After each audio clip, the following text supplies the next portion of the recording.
उत्तराखंड में कृषि किसानी को बढ़ावा देने के लिए कोऑपरेटिव सोसाइटी का हिमालय ट्री पिछले 3 सालों से प्रयासरत है। हिमालय ट्री बी कंजर्वेशन पर मुख्यतः कार्य करता है और इसकी सहायता से उत्तराखंड की 300 से अधिक महिलाओं को रोजगार भी मिल रहा है। हिमालय ट्री उत्तराखंड की मूल जड़ों से जुड़े लोगों को अपने साथ जोड़ता है और हिमालय के पारिस्थितिकी तंत्र के संरक्षण और ग्रामीण क्षेत्रों में सतत एकीकृत विकास को बढ़ावा देता है। इनके माध्यम से स्थानीय समुदायों के भीतर उद्यमशीलता के माहौल को बढ़ावा मिल रहा है।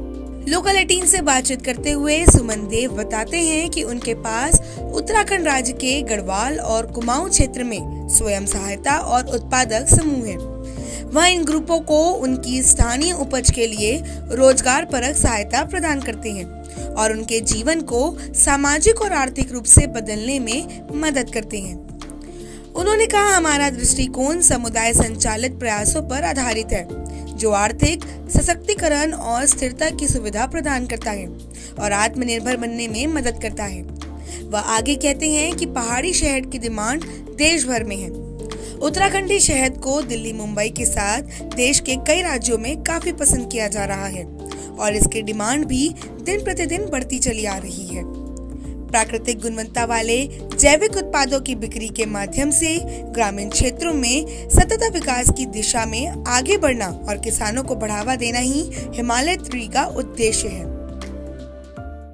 हम लोग टिहरी गढ़वाल में ही हम लोग काम कर रहे हैं। हम लोग लगभग 300 फैमिलीज़ के साथ काम कर रहे हैं जो हमारी इंडियन बी है, जो पहाड़ी मधुमक्खी है उसके कंजर्वेशन पे, साथ ही साथ जो हिमालयन इकोसिस्टम है उसके कंजर्वेशन पे हम लोग काम कर रहे हैं। तो इससे हम लोग रोज़गार उत्पन्न कर रहे हैं। पहाड़ों में अलग अलग फार्मर्स को या किसानों को हम लोगों ने रोज़गार दिया है।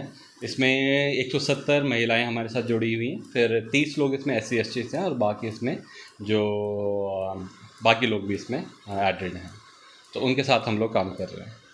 इसमें हमने, जैसे मैंने आपको बताया कि हम लोग बी कंजर्वेशन पे काम करेंगे। बीज की वजह से हमारी जो क्रॉप्स हैं उसकी ग्रोथ होती है, उसका प्रोडक्शन बढ़ता है। तो हमने ध्यान में रखा कि हम इसको कैसे सस्टेन कर पाएँ। तो हमने 300 फार्मर्स के साथ एक कोऑपरेटिव सोसाइटी का हमने गठन करा, जिसमें हमारे 11 मेंबर्स जो हैं महिलाएं सारी हैं, जिसमें चेयरपर्सन हो गया या फिर सेक्रेटरीज हो गए, सारे पहाड़ी क्षेत्रों से ही हैं। इनके साथ हमने कोशिश करी कि हम लोग क्या करें कि क्रॉप्स को कैसे बढ़ाया जाए, उस पर ध्यान दें, साथ ही साथ हम लोग उनको रोजगार भी उत्पन्न करा सकें।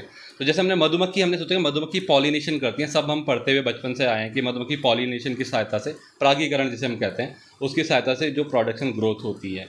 तो साथ ही साथ उसमें ये हुआ कि हमने देखा कि अब बी प्रोडक्ट्स कैसे निकाले जाएँ। तो शहद हो गया, ग्रीन टीज हो गई, पोलन हो गया, बी वेनम हो गया, इनकी सहायता से हम लोग पहाड़ों में रोजगार उत्पन्न कर रहे हैं।